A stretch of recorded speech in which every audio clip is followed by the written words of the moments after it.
10 minutos, donde los profesores son los que cuentan realmente qué están haciendo y por lo tanto lo cuentan mucho mejor que yo. Entonces pues puede ser útil el verlo luego al final, pero para no irnos de tiempo nos vamos a asegurar que acabamos las presentaciones y si hay tiempo antes de la comida pues ponemos el vídeo.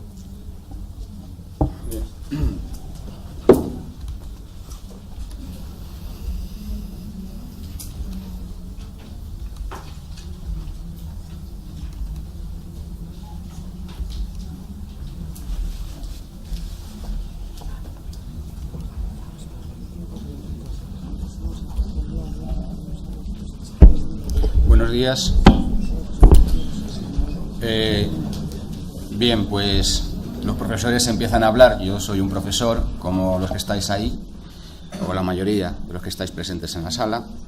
Estoy encantado de compartir con vosotras y con vosotros nuestra corta todavía experiencia, pero intensa. Gracias, ya se ha hablado suficientemente, a este esfuerzo que está haciendo Fundación Telefónica por integrar de una manera concreta, en función de unas metodologías concretas, estos nuevos recursos que cada día nos sorprenden y que necesitamos hacer un gran esfuerzo para ir adaptando nuestra realidad de las clases a ellos. Yo trabajo, en los últimos años he trabajado en el último ciclo de primaria, quinto, sexto, y por aquello de las programaciones y las metodologías de cada centro, de la organización de cada centro, en los últimos años concretamente pues estoy como trabajando más en el ámbito de las matemáticas, pero bueno, soy un profesor de primaria y por lo tanto eso quiere decir que tocamos todas las teclas. Esta mañana me ha encantado escuchar al señor ministro y cuando hablaba de la incertidumbre del futuro, yo creo que afortunadamente algunos de los que estamos aquí, y así considero que ocurre en mi colegio, tenemos algunas certezas, pocas, pero algunas tenemos. Bien cierto que son certezas en cuanto a formas de trabajar, en cuanto a métodos, no en cuanto a contenidos. Creo que el tiempo de las certezas en cuanto a qué cosas son las que tenemos que trabajar ha pasado. Es el momento de pensar en las certezas con respecto a cómo se trabajan esas cosas. Nosotros tenemos claro, yo se lo decía hace un momentito al ministro, que ese futuro va a necesitar compartir, va a necesitar colaborar, va a necesitar consensuar, negociar, dialogar. Y esa manera de trabajar es una certeza. Para nosotros, desde luego, lo es. Va a pasar por eso. Va a pasar por, a todos los niveles, hagamos lo que hagamos, hacerlo entre todos. Si no, llegaremos a mundos excluidos como él también hacía referencia. Bueno, pues una certeza es bastante importante. Y, de hecho, esa certeza también en nuestro colegio nos ha servido para organizar todo el trabajo de estos últimos años. Esto que estábamos hablando y que ya Nano nos ha contado muy detenidamente, tener alguna certeza nos ha sido muy útil. Tener alguna certeza, por ejemplo, el tema de que esto hay que hacerlo entre todos, tenemos que colaborar, tenemos que cooperar, tenemos que transmitir a nuestros alumnos esta necesidad de colaborar y de cooperar, tenemos que hacer que ellos aprendan colaborando y cooperando, tenemos que formarnos colaborando y cooperando, tenemos que implicar a los padres todo lo posible en el tema. Esta certeza, entre comillas, ha sido muy útil, porque a la hora de elegir nos ha mostrado el camino. Y esta historia es una serie muy compleja de elecciones sucesivas. Todos los días hay que tomar alguna decisión entre 1000 posibilidades y muchas veces sin tener toda la información para poder elegir de una manera clara. Por tanto, tener alguna certeza nos ha sido muy útil. ¿Esto que estamos decidiendo contribuye a que nuestros alumnos tengan mejor capacidad para organizarse entre ellos, para cooperar entre ellos y para producir entre ellos un aprendizaje? Sí, adelante. Hay otra posibilidad de hacerlo, pero esa otra posibilidad parece que va por un camino en la línea un poco más individualista. Parece que, bueno, pues vamos a dejarla en segundo término y vamos a ir por esta que nos parece que en principio contribuye más a este objetivo. Bien, pues esta certeza de momento, es la que voy a intentar explicaros de una forma un poco más despacio a través de esta presentación. También tenemos otra certeza, pero yo creo que ha quedado suficientemente clara, y es que sin la formación que se imparte en los centros, y me atrevería a decir, sin un tipo concreto de formación, no vale cualquiera, tampoco va a ser útil. No es útil dejar los ordenadores en las aulas y que los alumnos espontáneamente generen redes de comunicación. Nos lo ha dicho esta mañana también el señor ministro. Esas redes de comunicación normalmente son excluyentes. Se generan entre los próximos o entre los iguales, pero no se generan entre los heterogéneos, entre los diversos. Nosotros somos los responsables de formar esas redes que incluyan a todos y que no sean exclusivas para nadie. De ahí la importancia, que ya creo que seguir insistiendo a lo mejor es contraproducente, de que la estrategia que se utilice tanto para la formación como para el trabajo en el aula sea una estrategia concreta, y nosotros desde luego hemos apostado desde el principio por la cooperación y por la colaboración como estrategia clara que nos va a permitir afrontar ese incierto futuro del que hablábamos esta mañana. Bueno, aquí tenéis a los niños en dos situaciones muy diferentes. Una situación de aula que os hace tener una idea de cómo es ese aula. Ahí ahora mismo no se ve, ¿verdad? Ni ordenadores, ni pizarras, ¿no? Se ve niños y niñas y se les ve trabajando. Yo seguro que sí que estaban trabajando, no están posando. Y una situación de recreo, de patio, pero de patio no libre tampoco. Ahí están jugando esos niños de primero y delante justo de esos niños está su profesora, que es el objeto de los aviones. Van hacia ella. Os lo aseguro, está por aquí la profesora también. Bien, pues son dos situaciones de colegio, de nuestro colegio, y yo quería empezar mi presentación, pues eso, mostrándonos nuestro objeto de trabajo, ¿no?, que son nuestras alumnas y nuestros alumnos. Y quería seguir haciendo algunas consideraciones generales, algunas reflexiones que ya muchas de ellas han salido, pero que desde luego, insisto, desde mí como persona y desde mi grupo de compañeros y compañeras, las tenemos bastante claras. Hace un momentito se ha hecho un poquito de referencia a algunos de los aspectos claves que hay que tener en cuenta en este mundo de la información y en esta sociedad del conocimiento compartido, me gusta a mí añadir. Lo primero es que la posesión de la información ya no es el objetivo fundamental del proceso de enseñanza-aprendizaje. Eso ya pasó la historia. Podemos tardar más tiempo en darnos cuenta, podemos seguir pensando que como decía esta mañana también, en el proceso educativo el papel de transmitir es el fundamental. Pero tardaremos más tiempo, tardaremos menos, pero nos daremos cuenta de que no, de que la información, la posesión de la información y por tanto la transmisión de la misma ya no va a ser el objetivo fundamental del proceso de enseñanza-aprendizaje. Otro aspecto fundamental que también ha cambiado es la direccionalidad de ese proceso. Ese proceso alumno-maestro, mejor dicho, maestro-alumno, porque siempre iba en la misma dirección, del maestro al alumno, esa unidireccionalidad del proceso de transmisión de la información, también tardaremos más o menos tiempo en darnos cuenta, pero también ya ha caducado. Ahora mismo la direccionalidad de la información es múltiple.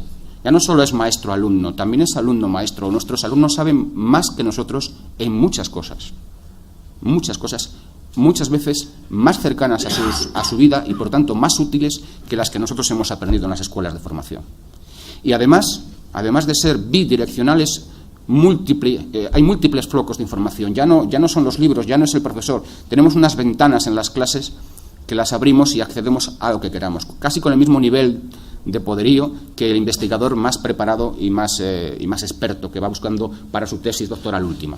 Luego, hay tantas fuentes de información, hay tantas maneras de acceder a ella que realmente, pues, algo, lógicamente, debe cambiar, debe estar cambiando ya. También hace ya mucho tiempo que somos conscientes de que la escuela no es el único lugar de adquisición de conocimiento. La familia siempre lo ha sido. Los medios de comunicación, que tanto hemos criticado en la mayoría de las ocasiones. Bueno, pues ahora mismo hay un nuevo campo enorme que es la comunicación virtual, entre compañeros, con profesores, con periódicos, en fin, eso es infinito. Luego, el alumno no solo va a aprender en la escuela, va a aprender en su casa, va a aprender con sus amigos, va a aprender en cualquier otro lugar. Ya lo venía haciendo, pero ahora con el acceso a los ordenadores, con el acceso a la red, lo va a poder hacer de una manera ilimitada, hasta el infinito prácticamente, ¿verdad? Los códigos de transmisión de la información, casi exclusivamente lingüísticos, orales y escritos, que han servido hasta ahora, con estos nuevos recursos quedan obsoletos. O por lo menos, mejor que obsoletos, rectifico, quedan complementados con otros códigos. Los códigos sonoros, los códigos de la imagen. Esos alumnos con dificultades de comprensión lectora, que intento que entienda un mensaje escrito y le pongo al lado una imagen referente, le ayudo a entenderlo. Accedo a más alumnos cuando multiplico la cantidad de códigos que utilizo para comunicarme con ellos. Y el mundo multimedia, que para ello es fenomenal el recurso de la pizarra digital, me permite poder utilizar estos códigos, sobre todo el código de la imagen, el código de sonido. Lógicamente todo esto tenemos que aprender a usarlo. Esta mañana también he escuchado que el papel del profesor simplemente era el de acompañar. Bueno, ya sé que en las conferencias, hablando, a todos se nos va a veces una palabra que ni siquiera, y luego efectivamente se reconoce que no es ninguna simpleza. El papel del profesor actual, francamente, es bastante más complejo que el papel del profesor griego, que se limitaba a exponer lo que él sabía o lo que él creía saber a su discípulo. El papel del profesor actual es muy complejo y necesita ser ayudado en ese proceso de integración de estos recursos, sobre todo si las metodologías que deben, a mi juicio, acompañarlos también les son ausentes. En definitiva, una escuela inclusiva, una escuela que piensa en todos sus alumnos, en todos y en cada uno de ellos, que piensa en la inclusión y no en la exclusión, encuentra en estos nuevos recursos, en estos recursos tecnológicos, unos instrumentos excepcionales para hacer su trabajo. Permiten llegar a más alumnos, permiten llegar de maneras diferentes, permiten graduar de manera más precisa los diferentes niveles de trabajo. Unos nuevos recursos que van en la misma dirección en la que vamos aquellos que apostamos por ese modelo de escuela. Por tanto, nosotros proponemos, defendemos un modelo de integración de estas tecnologías basado fundamentalmente en estrategias de colaboración y de cooperación. No voy a distinguir entre los dos conceptos, aunque sí hay distinciones, y luego por el tipo de actividades que os voy a presentar, creo que os vais a acercar a ellas, pero teóricamente incluso hay gente que prefiere no distinguir y utilizar los dos conceptos como sinónimos. Nosotros sí establecemos algún tipo de distinción, pero prefiero que se deduzca de las experiencias que vamos a presentar. Aprovecho para deciros que yo voy a haceros un barridito, pero las experiencias más interesantes se van a presentar después, en la siguiente sesión. ¿De acuerdo? Entonces, nosotros hemos apostado y apostamos claramente por la utilización de estrategias de colaboración, de estrategias de cooperación en este trabajo de integración de estos recursos, pero de estos recursos y de cualquier otro recurso. Porque, fijaros, las tecnologías de la información y la comunicación no me van a garantizar la cooperación. Ya nos lo ha dicho esta mañana una persona más creíble que yo, pero el dejar a 4 alumnos juntos en una mesa no garantiza el trabajo en equipo. No, al contrario, garantiza que trabaje 1 o 2 y los otros 2 no hagan nada. Para desarrollar un trabajo en equipo de verdad hace falta dominar unas estrategias, unos recursos y que los alumnos también los dominen.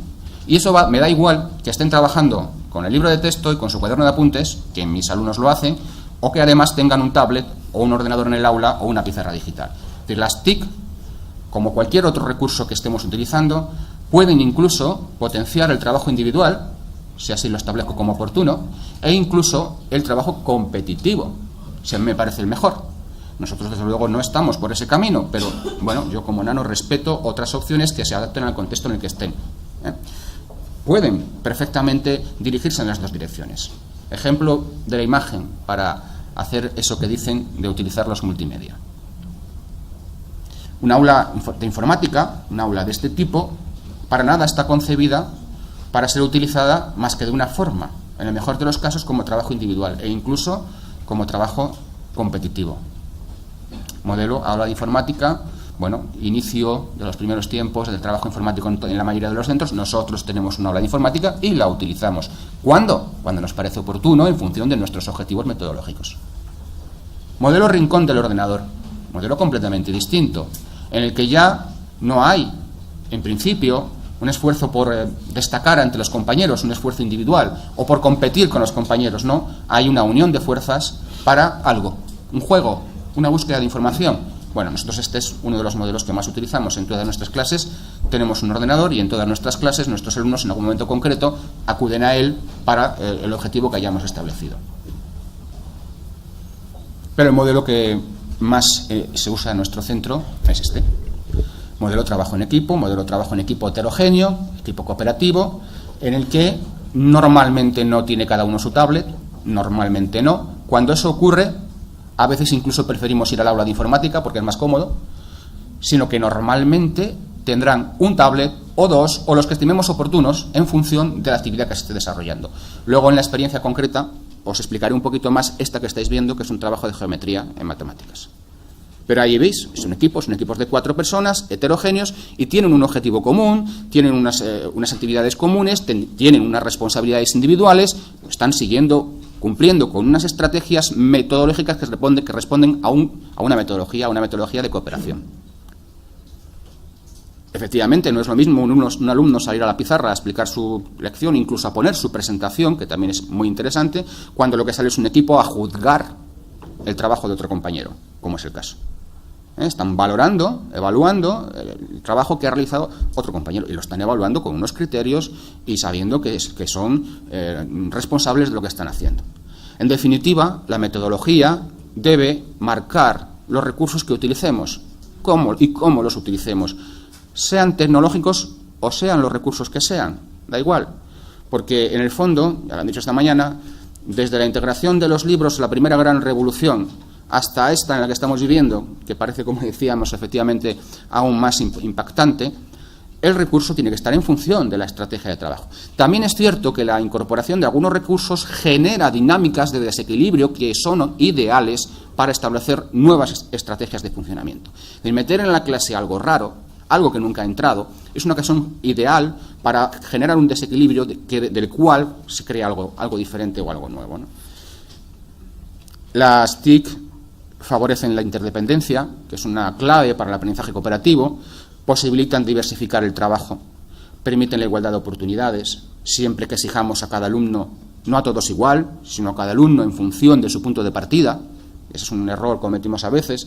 Todos trabajan en equipo, todos tienen que hacer lo mismo, todos tienen que llegar al mismo final. No es posible, son distintos, son heterogéneos. Lo que les tenemos que pedir es que todos progresen y que todos avancen y que todos se esfuercen, aunque no lleguen todos al mismo final.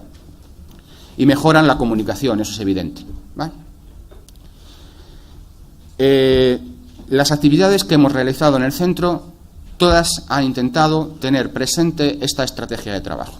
Y desde ese punto de vista yo las he agrupado en 2 tipos de actividades, y así os las voy a presentar un poco por encima. Algunas de estas actividades, luego en la siguiente sesión se os van a explicar un poquito más despacio. Jesús, no sé si dará tiempo ahora, si no, luego os comentará el proyecto de periódico digital y yo os comentaré el tema de geometría, y otros compañeros de otros centros los diferentes elementos que aparecen en el programa.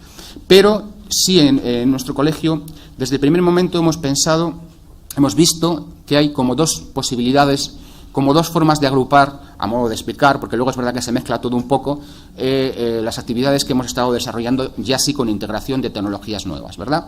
Una primera manera sería aquella en la que las TIC son un nuevo recurso, nada más, porque la clase ya está funcionando de una forma concreta y esa TIC se integra en esa forma de funcionar la clase. Bueno, esa forma concreta en que la clase está funcionando, en nuestro caso, es una forma de trabajo cooperativo, en grupos heterogéneos. Y entonces las TIC, el ordenador, la pizarra digital y otros recursos tecnológicos que a veces son también más incluso útiles que estos, se integran en esa estructura. Por tanto, tiene que existir esa estructura. De ahí que decía antes que la formación, esta de la que hablamos, que es imprescindible, que consideramos todos imprescindible para que se lleve a buen puerto este esfuerzo inversor y este esfuerzo de recursos humanos, esa formación no vale cualquier formación, desde mi punto de vista. Hay un vídeo por ahí por la red, que creo que es portugués o brasileño, que es genial. Yo recuerdo otra situación anterior, de cuando empezaron los centros de profesores. Cuando empezaron los centros de profesores en Madrid, y yo participé en la creación de alguno de ellos, corría por alguna revista profesional una viñeta que decía, era una directora de un centro de profesores que explicaba a sus compañeros que, bueno, había nuevas tendencias pedagógicas, que el constructivismo se imponía y que teníamos que aprender a trabajar de otra manera. Por tanto, vamos a hacer muchos cursos para que todos aprendamos a trabajar siguiendo estas nuevas orientaciones y estas nuevas estrategias. ¿Lo habéis comprendido? Decía. Bueno, decía, pues venga, repetid todos conmigo. Tenemos que trabajar de otra manera, ¿vale? Bien, pues este vídeo que anda por ahí es parecido. creo que es portugués o brasileño, y es una escuelita que están en la pizarra, la maestra, la M con la A, ma, la M con la A, ma. Aparece el director innovador y explica que a partir de entonces todo va a cambiar, que van a incorporar al aula un montón de recursos, que va a haber una pizarra, que va a haber un ordenador, que va